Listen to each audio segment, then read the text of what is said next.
हाँ जी भाई, देखो भाई आज का टॉपिक है अपना इलेक्ट्रिक फ्लक्स। आज हमें सीखना है कि इलेक्ट्रिक फ्लक्स को कैसे कैलकुलेट करना है। इलेक्ट्रिक फ्लक्स होता क्या? देखो इलेक्ट्रिक फ्लक्स का मतलब होता है द नंबर ऑफ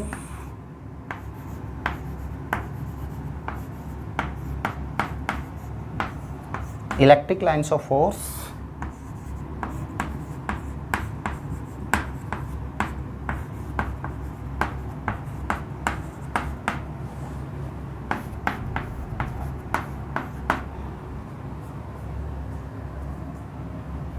पास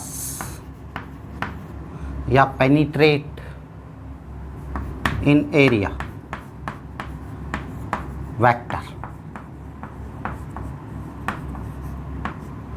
कि जी कोई अपने पास एक एरिया है, उस एरिया के अंदर जितने भी number of electric lines of force pass करें, उस एरिया वेक्टर के अंदर जितने भी number of electric lines of force penetrate करें तो वो क्या जनरेट करेंगे? Electric flux.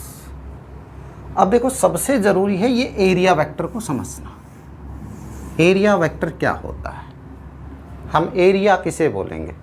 जैसे एक सिंपल सा एग्जांपल की मैं बात करूं कि भाई मैं आपके सामने एक रेक्टेंगल ले लेता हूं जिसकी लेंथ L है और विड्थ B है। ये हमने एक रेक्टेंगल कंसीडर कर लिया जिसकी लेंथ L है और विड्थ B है। तो आप इसका एरिया जनरली क्या बोलोगे? तो इसका एरिया बोलोगे A बराबर L इंटू में B। क्लियर है? यदि मैं आपसे पूछूं एरिया वेक्टर क्या है, तो आप एरिया वेक्टर लिखने का तरीका लिखोगे इसमें एरिया उसका वेक्टर, तो इसमें लिखोगे L vector cross B vector. अब ऐसा लिखने से इसको डायरेक्शन मिल जाएगी। अब वो डायरेक्शन क्या होगी यही आपको समझना है। देखो आपको क्या करना है कि इसके लेंथ पर अपना ये हाथ रखना है और विड्थ की तरफ घुमाना है, क्योंकि L क्रॉस B करना है तो राइट हैंड स्क्रू रूल को फॉलो करना है। और राइट हैंड स्क्रू रूल क्या कहता है कि जिससे स्टार्ट होना है, जैसे L से स्टार्ट होना है तो L पर रखो अपने हाथ और उसको किसकी तरफ कल करो? B की तरफ। तो B की तरफ फिंगर को कल किया, अंगूठा क्या दिखाएगा? इसकी डायरेक्शन दिखाएगा। किसकी डायरेक्शन? एरिया वेक्टर की। तो आपको समझ में आया कि मैंने L पे रखा हाथ, B की तरफ किया तो एरिया वेक्टर कहाँ आया? इस बोर्ड से परपेंडिकुलर लेकिन आउटवर्ड डायरेक्शन। क्लियर है? कोई ये कह देता जी ना जी मैं तो B क्रॉस L करता हूँ, देन फिर क्या करोगे? कोई दिक्कत नहीं है, आप B पे रखो हाथ, B पे रखो हाथ, L की तरफ कल करो, देन एरिया वेक्टर अंदर की तरफ। क्लियर है? ज़रूरी नहीं है, आप ऐसा भी लिख सकते हो। जैसे मैंने L पे रखा हाथ और B की तरफ कल किया तो एरिया इनवर्ड आया। देखो L पे रखा हाथ, B की तरफ कल किया, एरिया कहाँ आया? इनवर्ड। तो आपको 2D ऑब्जेक्ट में ध्यान रखना है कि जो एरिया वेक्टर होगा या तो सरफेस के परपेंडिकुलर होगा, वो हो सकता है आउटवर्ड या फिर हो सकता है इनवर्ड। बट 3D ऑब्जेक्ट में हमेशा एरिया वेक्टर क्लोज सरफेस या बंद सरफेस के आउटवर्ड डायरेक्शन में लेना है। क्लियर है? जैसे कि एग्जाम्पल के लिए मैं एक क्यूब कंसीडर कर लेता हूँ। ये मैंने एक क्यूब कंसीडर कर लिया। क्लियर है? तो अब इसका एरिया वेक्टर बताना है हर एक सरफेस का। तो जैसे आपको ये मैं शेडेड कर देता हूँ, इस सरफेस का एरिया वेक्टर बोलना है। तो इस एरिया वेक्टर आपको कुछ ऐसा दिख रहा होगा, ये सरफेस, तो ये सरफेस का ये एरिया वेक्टर हो गया जस्ट इस सरफेस के परपेंडिकुलर। सिमिलरली यहाँ पे देखो ये आपके पास एरिया दिख रहा है ये, तो इसका एरिया वेक्टर हो गया जस्ट आउटवर्ड। इसका ये सरफेस के परपेंडिकुलर, ये परपेंडिकुलर, ये नीचे वाला परपेंडिकुलर। जैसे अंदर वाला है तो बाहर की तरफ, यानी बोर्ड के अंदर, बाहर वाला है बोर्ड से बाहर की तरफ। जैसे मैं जितने भी एरिया वेक्टर ले रहा हूँ, उस एरिया की जो डायरेक्शन ले रहा हूँ वो सरफेस के just perpendicular but outward direction में। लेकिन ओपन बॉडी में या 2D ऑब्जेक्ट में, जैसे कि अपने पास रेक्टेंगुलर हो गया, स्क्वायर हो गया, ट्रायंगुलर लेमिना हो गया, these are 2D object. Disc हो गया, रिंग हो गया, इसमें आपको एरिया वेक्टर हमेशा क्या लेना है, सरफेस के इनवर्ड या फिर सरफेस के आउटवर्ड बट परपेंडिकुलर। क्लियर है? तो एरिया वेक्टर आप निकाल पाओगे ना। एक बार मैं रिपीट करता हूँ कि भाई कोई एक सरफेस है, उस सरफेस का जो एरिया वेक्टर है उसके अंदर कितने number of electric lines of force उस सरफेस को पेनिट्रेट कर रही है या उस सरफेस के अंदर से पास कर रही है, वही क्या जनरेट करेगी, इलेक्ट्रिक फ्लक्स। क्लियर है? हो जाएगा? ठीक है भाई। हाँ भाई, तो देखो हमने यहाँ पे समझना है इलेक्ट्रिक फ्लक्स को, तो डायग्राम के हिसाब से हम समझते हैं। ये मैंने एक सीट ले ली, ठीक है, एक सीट हमने कंसीडर कर ली। अब इस सीट के अंदर number of electric lines of force penetrate कर रही है। जनरली कुछ इलेक्ट्रिक लाइंस ऑफ फोर्स इस तरीके से आ रही होंगी, इस तरीके से number of electric lines of force इससे पेनिट्रेट कर रही है। तो हमें अब ये समझना है कि कितना ये फ्लक्स जनरेट कर रहा होगा। तो आपको दिख रहा है ये सीट कुछ ऐसा है। क्लियर? मैं इसको ऐसे बना लेता हूँ, ठीक है? क्लियर है? तो इसका एरिया वेक्टर जस्ट ये हो गया ना, ये एरिया वेक्टर। क्लियर है? अब इस सीट को ऐसे करेंगे तो इसका एरिया वेक्टर आपको समझ में आया कैसे होगा। इस सरफेस के जस्ट परपेंडिकुलर ये होगा इसका एरिया वेक्टर, ये एरिया वेक्टर सरफेस के जस्ट परपेंडिकुलर, जिसको आप ds लिख सकते हो। ये हो गई इलेक्ट्रिक फील्ड, ये हो गई इलेक्ट्रिक फील्ड। अब ध्यान से देखो, आपको ये बात समझ में आ रही होगी कि इलेक्ट्रिक फील्ड और एरिया वेक्टर के बीच में कुछ एंगल है, थीटा। क्लियर ना? तो एक बात समझो कि इलेक्ट्रिक फील्ड का जो पार्ट थीटा के साथ जाएगा वो कोस थीटा कहलाएगा। तो इसका ये पार्ट किस में गया, ई कोस थीटा, और ये वाला पार्ट ध्यान से समझना, ये वाला पार्ट ई साइन थीटा। अच्छा, एरिया की डायरेक्शन में इलेक्ट्रिक फील्ड का कौन सा कंपोनेंट गया है, ई कोस थीटा वाला ना। तो फ्लक्स कितना होगा, डेट इज फाई बराबर ई कोस थीटा इंटू में ds या a लिख लो, आप जो चाहो वो लिख सकते हो, ठीक है? डॉट लगा देता हूँ, ठीक है भाई। तो फाई की वैल्यू आ गई ई ए कोस थीटा। ये दोनों ही वेक्टर क्वांटिटी है, पे वेक्टर का ही साइन लगा लेता हूँ, या यूनिट एरिया यूनिट वेक्टर का निशान लगा सकते हैं। क्लियर है? समझ में आ गया?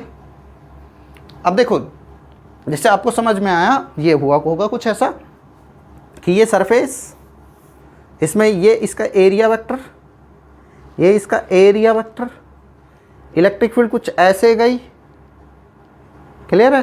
तो इलेक्ट्रिक फील्ड का ये component E cos theta. Sir देखो, दोबारा देखो, ये एरिया वेक्टर, ये इलेक्ट्रिक फील्ड, ये एंगल थीटा, ई का ये ई कोस थीटा। ध्यान दो, ये वाला ई साइन थीटा, अरे ये ई का ई कोस थीटा, ये तो ये क्या हो गया, ई साइन थीटा। तो आपको समझ में आ रहा है पेनिट्रेट कौन सा कर रहा है, ई कोस थीटा वाला ना। ई साइन थीटा वाला तो इससे टच होते हुए टेंजेंशियली पास कर रहा है। तो इलेक्ट्रिक फ्लक्स जो टेंजेंशियली पास कर रहा है वो तो पेनिट्रेट कर ही नहीं रहा होगा। तो ई साइन थीटा के कारण फ्लक्स कितना, जीरो। सिर्फ किसके कारण फ्लक्स जनरेट हुआ, ई कोस थीटा के कारण। तो नेट इलेक्ट्रिक फील्ड ई आई, और ई का भी कौन सा कंपोनेंट एरिया वेक्टर की डायरेक्शन में, ई कोस थीटा वाला। तो फ्लक्स की वैल्यू क्या हो गई, ई ए कोस थीटा। क्लियर है? चलो, इसके बाद electric flux is a scalar quantity.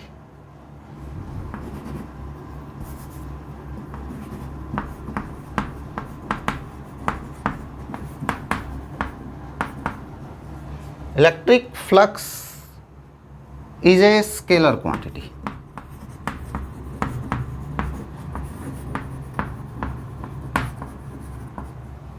कैसी क्वांटिटी है भाई, स्केलर।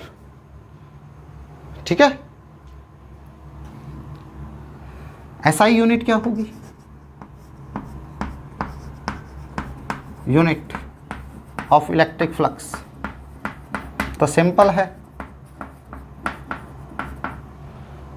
इलेक्ट्रिक फील्ड की क्या थी? न्यूटन पर कूलोम, न्यूटन पर कूलोम। एरिया की क्या थी? मीटर, तो न्यूटन मीटर स्क्वायर पर कूलोम, ये इसकी एसआई यूनिट हो गई। सेम इसी तरीके से डायमेंशन फॉर्मूला भी आप निकाल पाओगे।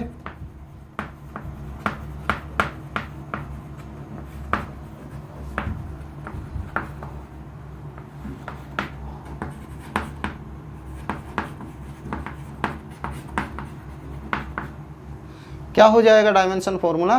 न्यूटन का तो आप लिख लोगे m1 L1 T-2, मीटर का L स्क्वायर, कूलाम का होता है 80। यानी इसको सोल्व करेंगे तो क्या लिख पाएंगे हम? m1 L3 T-3 A-1। ये हो गया इलेक्ट्रिक फ्लक्स का डायमेंशन फॉर्मूला। ठीक है भाई, अब इनसे एक रिलेटेड एक क्वेश्चन कर लेते हैं, देन इससे आगे बढ़ें। भाई अपने पास है, अब ये हमने एक क्यूब कंसीडर कर ली जिसकी हर साइड 1 मीटर है, इसके क्यूब के 6 फेस हैं और उसमें से इलेक्ट्रिक फील्ड 20 न्यूटन पर कूलाम पेनिट्रेट करते हुए पास कर रही है। तो आपका काम क्या करना है? इलेक्ट्रिक फ्लक्स निकालना है हर एक सरफेस से। तो जैसे फर्स्ट सरफेस से आपको इलेक्ट्रिक फ्लक्स मिलेगा φ1, सेम इसी तरीके से φ2, φ3, φ4, φ6, φ5, φ6। ठीक है, सभी फ्लक्स की वैल्यू कैलकुलेट करनी है और net flux in A cube या इन ए क्यूबॉइड कितना होगा, ये सब हमें कैलकुलेट करना है। ठीक है, तो इसको समझने के लिए हम थोड़ा सा इसको मिटा लेते हैं। यहाँ से ये हिस्सा हम मिटा लेते हैं, यहाँ पे हम अब कैलकुलेशन करने वाले हैं। तो सबसे पहले हम फ्लक्स φ1 की बात करेंगे। तो आपको दिख रहा है ये है सरफेस φ1, क्लियर है? तो देखो ये एरिया, इसका एरिया वेक्टर, ये देखो ये क्यूब है, बंद है, क्लोज है, 3D ऑब्जेक्ट है, तो इसका एरिया वेक्टर बाहर की तरफ, इधर ध्यान दो, देखो ये सरफेस, ये एक साइड क्यूब की, ये इसका एरिया वेक्टर ऐसे बाहर की तरफ और इलेक्ट्रिक फील्ड अंदर की तरफ। इसका ये एरिया वेक्टर मेरी तरफ और इलेक्ट्रिक फील्ड मेरे से दूर। समझ में आया? ये एरिया वेक्टर इसका ये और इलेक्ट्रिक फील्ड कहाँ? ये। तो आपको दिख रहा है एंगल कितना होगा? 180 होगा ना। इसमें यहाँ पे कर देता हूँ इलेक्ट्रिक फील्ड को ऐसा, तो आपको दिख गया ना एंगल कितना है? 180 डिग्री। ठीक है, तो φ1 की वैल्यू कितनी हो जाएगी? φ1 हो जाएगा EA कोस थीटा। E कितना है? 20। A कितना है? A, ये तो साइड है तो A चाहिए हमें, तो क्या लिखेंगे? A square. तो A स्क्वायर कितना हो जाएगा? 1 का स्क्वायर 1, कोस 180, कोस 180 होता है माइनस का 1, तो -20 न्यूटन मीटर स्क्वायर पर कूलोम। ये φ1 की वैल्यू आ गई। सेम इसी तरीके से φ2 करके देखेंगे। φ2, ये देखो ये सरफेस दिख रहा है आपको, सरफेस नंबर 2। इसका जो ये एरिया है ये बाहर की तरफ, इस तरीके से बाहर की तरफ, क्या इलेक्ट्रिक फील्ड भी इसी तरफ है? तो दोनों के बीच का एंगल कितना है? 0। एंगल कितना है? इलेक्ट्रिक फील्ड ये मैंने मान ली, एरिया वेक्टर ये मैंने मान लिया, दोनों के बीच का एंगल दिख रहा है वो 0 डिग्री है, क्योंकि पैरेलल है। पैरेलल लाइंस के बीच में एंगल कितना होता है? 0 डिग्री। देन φ2 कितना जाएगा अपना? EA कोस थीटा, और E कितना है? 20, ये 1, और कोस 0 कितना होता है? 1। तो इसको हम लिखेंगे 20 न्यूटन मीटर स्क्वायर पर कूलोम। ठीक है, क्लियर ना, फाई 2 आ गया ना अपने पास, ठीक है। इसी तरीके से हमें फाई 3 चाहिए। फाई 3 एक को देखो, इसको ध्यान दो, इसका एरिया वेक्टर जस्ट देखो, ये एरिया वेक्टर इसका, ये सरफेस, इसका ये एरिया वेक्टर, और इलेक्ट्रिक फील्ड ये, एंगल दिख गया, इलेक्ट्रिक फील्ड ये, एरिया वेक्टर ये, एंगल 90, एंगल 90, तो एंगल 90 यानी कोस 90 जीरो होता है, चाहे ई अब कुछ भी हो, कोस 90 यानी फाई 3 कितना मिलेगा, 0, ठीक है। फाई 4 भी देखो, ये सरफेस, इसका area vector perpendicular, electric field ये, एंगल यहाँ भी 90, ठीक है। सरफेस नंबर 5, एरिया वेक्टर ये, इलेक्ट्रिक फील्ड ये, एंगल 90, 6 अंदर की तरफ परपेंडिकुलर, बोर्ड के अंदर की तरफ, इलेक्ट्रिक फील्ड ऐसे, एंगल फिर दोबारा 90, तो यानी 540, 550 और 560, क्लियर है। तो सभी को फ्लक्स को हमने कैलकुलेट कर लिया है। अब बात करते हैं नेट फ्लक्स की। नेट फ्लक्स कितना होगा यहाँ पे,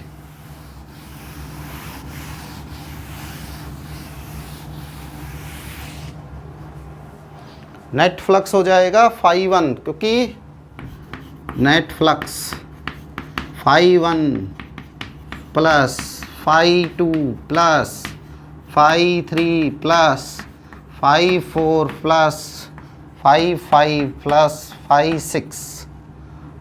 ऐसे क्यों ऐड किया, क्योंकि ये स्केलर क्वांटिटी है, स्केलर को ऐड करने का मैथमेटिकल अलजेब्रा जो होता है वही ऐसे ही ऐड करेंगे। तो देखो ये कितना था -20, ये कितना था 20, ये सब 0, ये सब 0, ये सब 0, तो इसका भी आंसर क्या आ जाएगा 0, क्योंकि ये दोनों कैंसिल हो जाएंगे।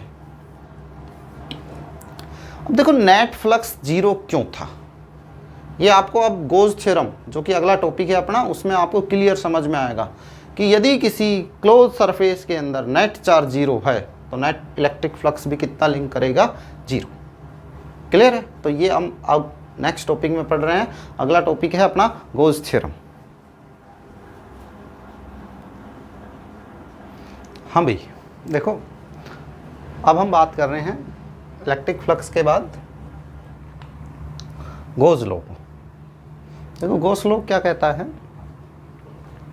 कि जितना भी आपने फ्लक्स कैलकुलेट किया है किसी भी क्लोज सरफेस में, ठीक है, the net electric flux through any close surface, ठीक है, वो इक्वल होगा net charge enclosed by the surface divided by epsilon not.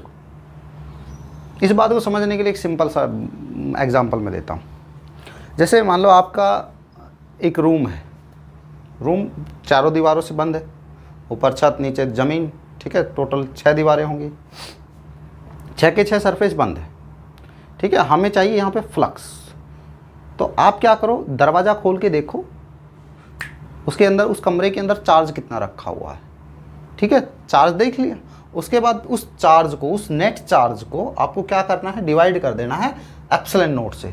तो देखो कितना सिंपल हो गया कि भाई ये कमरा, इस कमरे में हमने 2 कूलम चार्ज रख दिया, तो हमने देखा इस दरवाजे को खोल के, इस दरवाजे को खोल के देखा कि हमें दिखा अंदर कितना चार्ज है, 2 कूलम। अच्छा 2 कूलम चार्ज दिखती है 2, और फिर किससे भाग करना है, एप्सिलॉन नॉट से, तो ये आ जाएगा फ्लक्स। क्लियर, बात समझ में आ गई। देखो गोज लॉ की ज़रूरत क्यों पड़ी, जब हमने इलेक्ट्रिक फील्ड निकाली, इलेक्ट्रिक फ्लक्स निकाला, तो हम अब तक किसकी बात कर रहे थे, कूलोम्स लॉ की। और कूलोम्स लॉ की बात करते करते ही हमें एक इसका एनालिटिकल मेथड मिल गया, क्लियर है, जो कि गोज थ्योरम था कि भाई कूलोम्स लॉ ना लगा के हम गोज लॉ लगाकर भी ये सब डेरिवेशन कर सकते हैं। हम किसी भी पॉइंट्स के लिए या किसी भी पॉइंट पर इलेक्ट्रिक फील्ड कैलकुलेट कर पाएंगे। तो उसका एनालिटिकल मेथड है और ईजियर है इन कंपैरिजन टू कूलोम्स लॉ। तो इस गोज लॉ ने अपने को ये बतलाया कि आप नेट इलेक्ट्रिक फ्लक्स निकालो, कैसे निकालो कि भाई नेट चार्ज देखो किसी क्लोज सिस्टम में, उस नेट चार्ज देखो किसमें, उस क्लोज सिस्टम में, जो उस सिस्टम के अंदर रखा है कितना चार्ज, उसको आप सीधा सीधा किससे डिवाइड करना है, एप्सिलॉन नॉट से। तो मैं इसको लिख रहा हूँ, इलेक्ट्रिक फ्लक्स को आप ऐसे लिखेंगे, E dot d s integral over a close surface, वो होगा क्यू बाई एप्सिलॉन नॉट, ठीक है, डेट इज 5। आप इसको ऐसा भी लिख सकते हो, e dot s q by epsilon naught equal to 5। Clear है?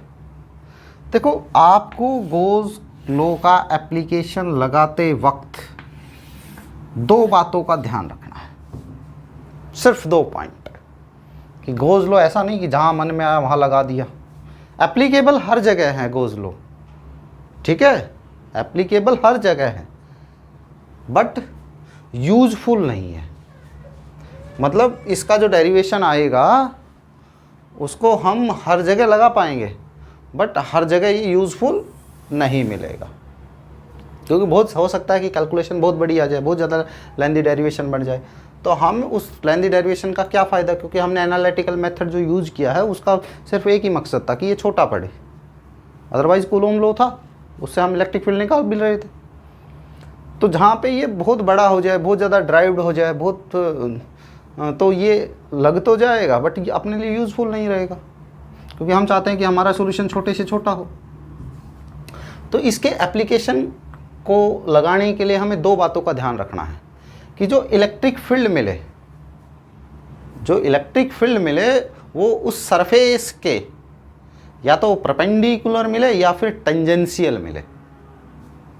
क्लियर है? पहला पॉइंट आपको हमेशा याद रखना है, द इलेक्ट्रिक फील्ड या the net electric field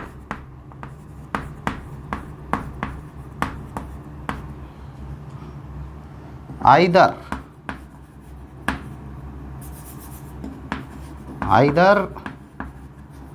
perpendicular or tangential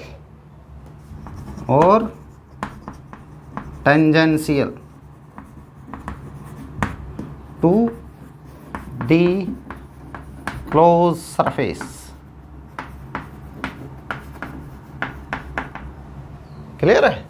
पहली कंडीशन क्लियर ना, कि जब नेट इलेक्ट्रिक फील्ड की हम बात करें या मैग्नीट्यूड ऑफ इलेक्ट्रिक फील्ड की बात करें, तो उसकी डायरेक्शन उस सरफेस के या तो परपेंडिकुलर हो या फिर उस सरफेस के टेंजेंशियल हो।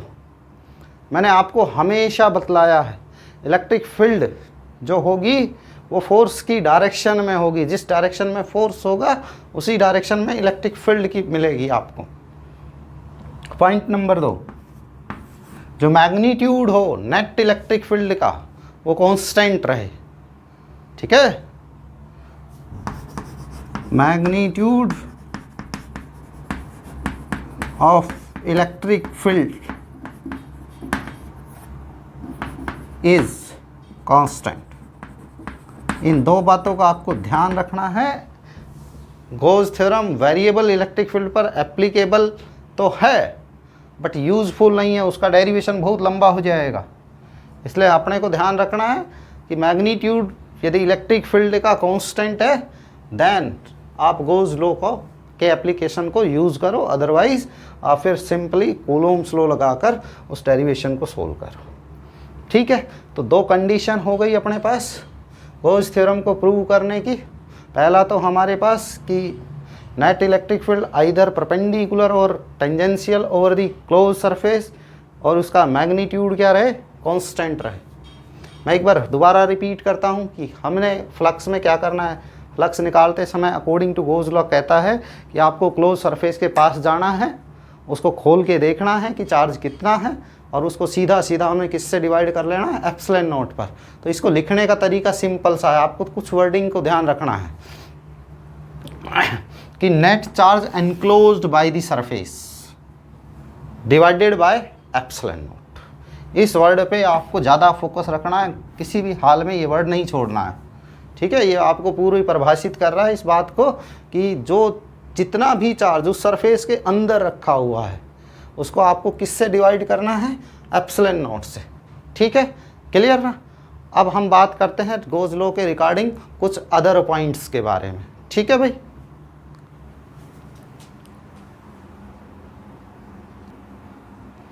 देखो आज इससे नेक्स्ट हम बात कर रहे हैं कुछ important point regarding the goes law.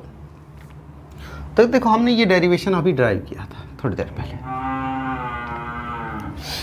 तो इस डेरिवेशन इस रिजल्ट में ये कहाँ पे एप्लीकेबल है, कब लगाना है कब नहीं लगाना, उसके लिए कुछ कंडीशन है, कुछ पॉइंट है। क्लियर है। मैं कई बार आपको इस वीडियो में बोल चुका हूँ कि ये एप्लीकेबल हर जगह है बट यूज़फुल नहीं है।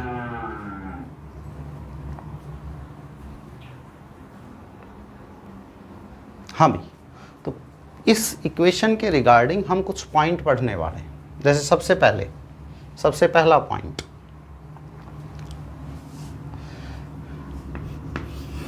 द गोज लॉ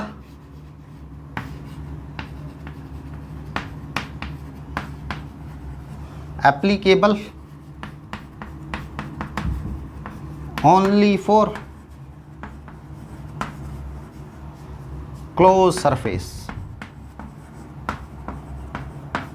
ठीक है, गोज लॉ जो एप्लीकेबल होगा सिर्फ और सिर्फ क्लोज सरफेस के लिए होगा, वट एवर इट्स शेप और साइज, चाहे उसकी शेप और साइज कुछ भी हो।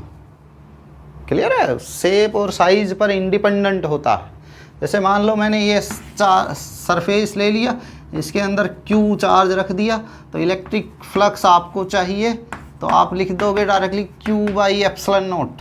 अच्छा, अब मैंने सरफेस ऐसा मान लिया, इसके अंदर Q चार्ज रख दिया, देन तब भी इलेक्ट्रिक फ्लक्स वही आएगा, चाहे इन दोनों की शेप आपस में अलग अलग क्यों ना हो, फ्लक्स की वैल्यू दोनों के लिए ही सेम होगी।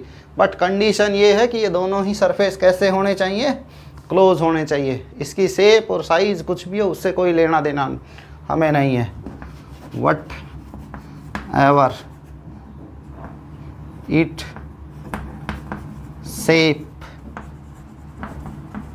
और साइज, इससे हमें कोई लेना देना नहीं है, इस पर ये डिपेंड करेगा ही नहीं। क्लियर है। इसमें क्या होना चाहिए, सिर्फ और सिर्फ आपका सरफेस कैसा होना चाहिए, क्लोज होना चाहिए। शेप साइज से हमें कोई लेना देना नहीं है। पॉइंट नंबर 2, अब देखो लेफ़्ट और राइट की, देखो इसको मैं जब भी कभी बोला ये लेफ़्ट है, ये लेफ़्ट साइड मान ले रहा हूँ मैं, ये इसकी राइट साइड मान लेता हूँ। अब राइट में आपको चार्ज दिख रहा है, ये तो कांस्टेंट है ना, electric permittivity it is a constant. तो अपने पास ये वेरिएबल हुआ, तो चार्ज कौन सा ले, तो चार्ज के लिए आपको पॉइंट नंबर 2 में मैं बता देता हूँ कि अंदर इसके जितने भी चार्ज हैं, जितने भी चार्ज, चाहे वो कहीं भी रखे हो, चाहे ये चार्ज यहाँ पे रखा हो, यहाँ पे, किसी भी पॉइंट पे रखा हो, हमें कोई लेना देना नहीं है। बट हमें ये देखना है कि इस क्लोज सरफेस में चार्ज है तो कितना है, उस नेट चार्ज का अलजेब्रिक सम कर लेना है, क्योंकि charge is a scalar quantity. Clear ना। नेट चार्ज लेने के लिए हमें क्या करना है, अलजेब्रिक सम कर लेना है इन चार्ज का। तो नेट चार्ज क्या लोगे, टोटल चार्ज का सम। क्लियर है। तो इन राइट में अपने पास क्या है, चार्ज है, तो टोटल चार्ज क्या होगा, inside the surface.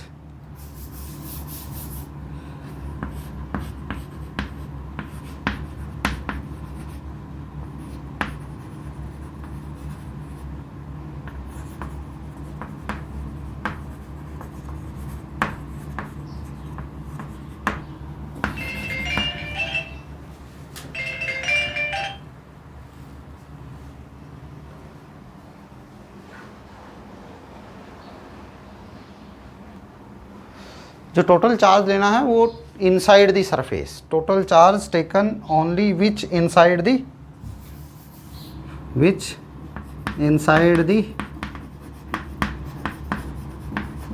Close surface.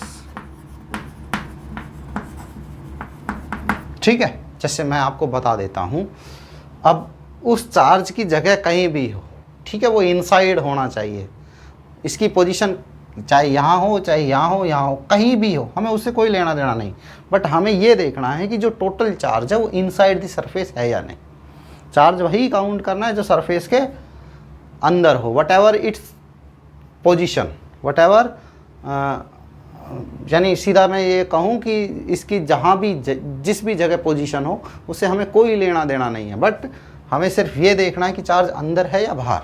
बाहर वाले चार्ज से कोई लेना देना नहीं, सिर्फ अंदर वाले चार्ज से हमें नेट इलेक्ट्रिक फ्लक्स कैलकुलेट करना। ठीक है भाई। अब पॉइंट नंबर 3 में हम बात करनी है इलेक्ट्रिक फील्ड की। पॉइंट नंबर 3,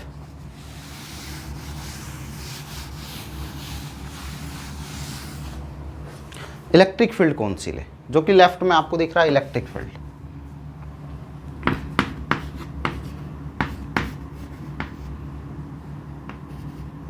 तो देखो मैं आपको सीधा सिंपल सा एक एग्जांपल बताता हूँ। जैसे मान लो ये आपके पास एक क्लोज सरफेस है, ठीक है। यहाँ पे एक चार्ज यहाँ, एक चार्ज यहाँ, एक चार्ज यहाँ, एक चार्ज यहाँ, ठीक है। तो इसकी अपनी एक इलेक्ट्रिक फील्ड बन गई, मैंने मान दिया E1। इसकी अपनी एक इलेक्ट्रिक फील्ड बन गई E2। इसकी एक इलेक्ट्रिक फील्ड बन गई E3। इसकी बन गई E4। क्लियर, सबकी अपनी अपनी इलेक्ट्रिक फील्ड बन रही है। इंडिविजुअल चार्ज की अपनी अपनी इलेक्ट्रिक फील्ड है किसी भी पॉइंट के लिए। तो हम कौन सी इलेक्ट्रिक फील्ड लें, अंदर वाली चार्ज की या बाहर वाली चार्ज की? तो याद रख लेना, चाहे चार्ज सरफेस उस क्लोज सरफेस के अंदर रखा हो, चाहे चार्ज उस क्लोज सरफेस से बाहर रखा हो, आपको जो नेट इलेक्ट्रिक फील्ड लेनी है वो इन सभी के कारण बनने वाली इलेक्ट्रिक फील्ड लेनी है, चाहे वो अंदर है चाहे वो बाहर है। तो सभी चार्ज से मिलकर जो इलेक्ट्रिक फील्ड बनेगी उसी से हमें नेट इलेक्ट्रिक फील्ड की वैल्यू यहाँ पे रखनी है। ठीक है। बट चार्ज में ध्यान रखना है, जो चार्ज उस सरफेस के अंदर रखना है, चार्ज वही काउंट करना है। लेकिन इलेक्ट्रिक फील्ड चाहे चार्ज बाहर रखा हो चाहे चार्ज अंदर रखा हो, सभी के कारण जो इलेक्ट्रिक फील्ड नेट बनेगी वो आपको काउंट करनी है। क्लियर है? तो ये बात समझ में आ गई। पहला तो हमने बताया कि क्लोज सरफेस पर एप्लीकेबल है, शेप साइज से कोई लेना देना नहीं। दूसरा हमने बताया कि ये जो चार्ज है वो वही लेना है जो क्लोज सरफेस के अंदर हो, बट उसकी पोजीशन कहीं भी हो सकती है। तीसरे पॉइंट में बताया कि जितने भी चार्ज रखे हैं, चाहे वो इनसाइड रखे हों उस सरफेस के, चाहे वो आउटसाइड रखे हों, उससे हमें कोई लेना देना नहीं। सिर्फ हमें उन चार्ज से बनने वाली नेट इलेक्ट्रिक फील्ड, चाहे वो बाहर है चाहे अंदर है चार्ज, उन सभी चार्ज से बनने वाली नेट इलेक्ट्रिक फील्ड से लेना देना है। क्लियर है? ठीक है। Point number 4, point number 4, Gauss law not applicable for discrete charge. ठीक है। Gauss law not applicable for discrete charge, नहीं continuous charge distribution, sorry continuous charge distribution, continuous charge distribution. देखो ये आपकी किताब के आधार पे मैं ये बात लिख रहा हूँ, ठीक है, कि भाई ये कंटिन्यूअस चार्ज डिस्ट्रीब्यूशन पे हम Gauss लॉ नहीं लगाते, लेकिन आपकी किताब में नॉट एप्लीकेबल लिख रखा है। क्योंकि मैं तो आपको शुरुआत से बोल रहा हूँ कि एप्लीकेबल तो हर जगह है ही, बट यहाँ पे यूजफुल नहीं होगी। Point number 5, Gauss law follow the inverse square law, inverse square law को ये फॉलो करेगी।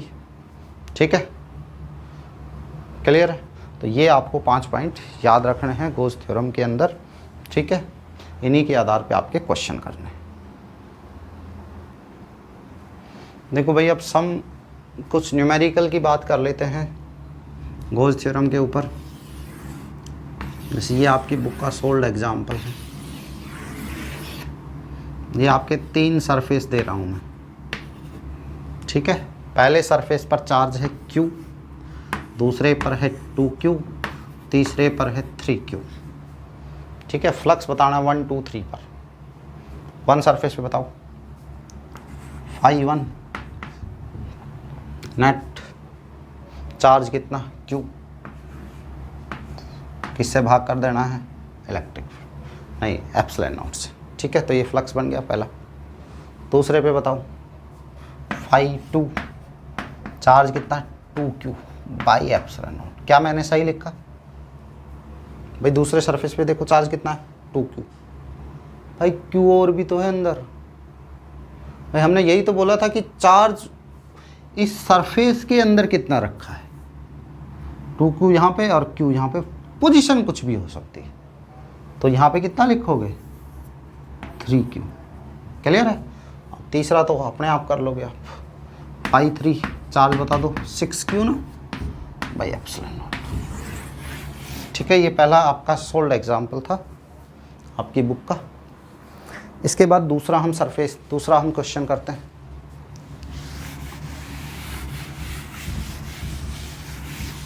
क्वेश्चन नंबर 2, एक सीट दे देगा, ये एक सीट दे देगा। ठीक है, इसकी साइड, हर साइड ए है। ये मैं एक सीट मान लेता हूँ।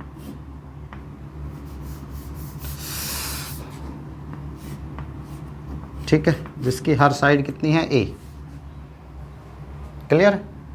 हर साइड कितनी है, एक ए है।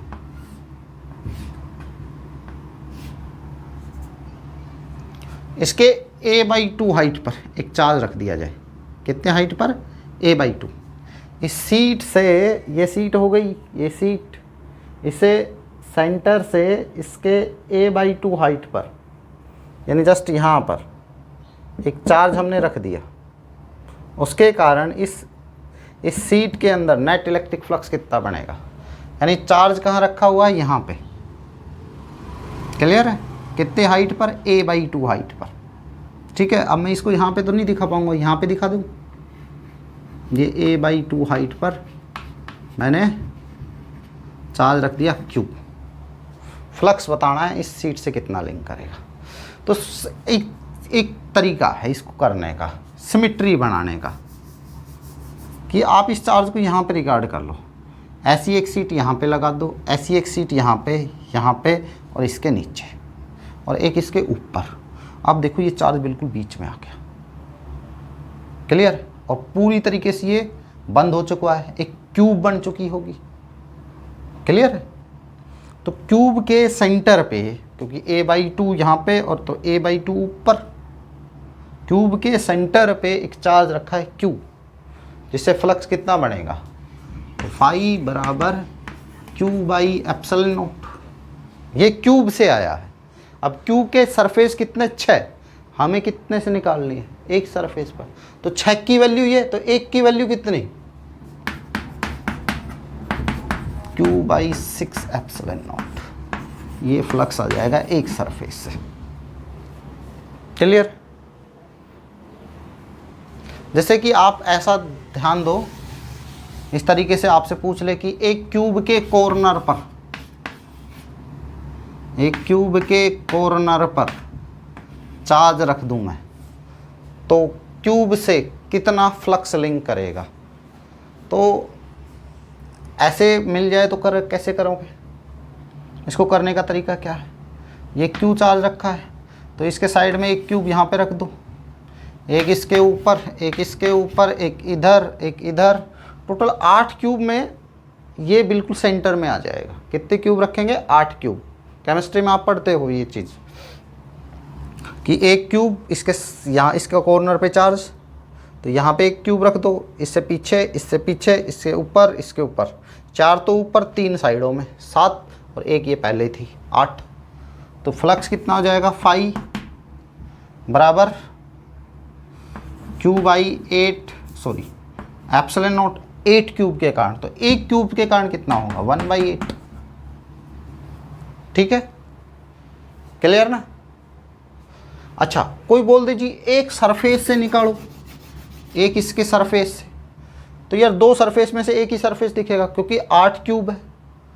तो एक सरफेस से कितना हो जाएगा, तो मतलब 6 का 3 दिखेगा, 6 का 3 दिखेगा ना, तो 1/3 हो जाएगा। तो इसको 1/3 से और मल्टीप्लाई कर लेंगे। क्लियर है? तो इतना करना है भाई कोस थ्योरम के लिए।